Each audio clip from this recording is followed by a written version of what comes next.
কখনো মাঝ আকাশ থেকে বিমান উধাও, আবার কখনো হেলিকপ্টারের সঙ্গে বিমানের সংঘর্ষ, কখনো ঠিক অবতরণের আগ মুহূর্ত বিস্ফোরণ, আবার কখনো বরফে ঢাকা রানওয়েতে বিমান উল্টে যাওয়া, আবার দেখা গেল আকাশে উড়াল দেওয়ার পর বিমানের দরজা খোলা। সম্প্রতি এমনই কয়েকটি ঘটনা আকাশপথে চলাচলকারীদের ভাবিয়ে তুলেছে। সর্বশেষ গত সোমবার ডেল্টা এয়ারলাইন্সের উড়োজাহাজটি ৭৬ জন যাত্রী ও ৪ জন ক্রু সহ উল্টে যায়। এতে ১৯ জন আহত হয়। তাদের মধ্যে একজন শিশু ও ২ জন প্রাপ্তবয়স্ক ব্যক্তির অবস্থা গুরুতর বলে বিবিসির খবরে জানানো হয়েছে।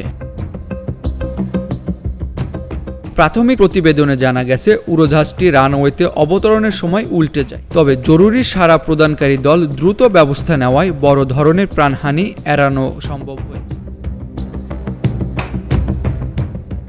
জানুয়ারির শেষের দিকে উত্তর আমেরিকায় দুটি দুর্ঘটনার পর কানাডায় এই দুর্ঘটনা ঘটল। ওয়াশিংটনে একটি সামরিক হেলিকপ্টার ও একটি যাত্রীবাহী উড়োজাহাজের সংঘর্ষে ৬৭ জন নিহত হন, আর ফিলাডেলফিয়ায় একটি উড়োজাহাজ বিধ্বস্ত হয়ে কমপক্ষে ৭ জন নিহত হন।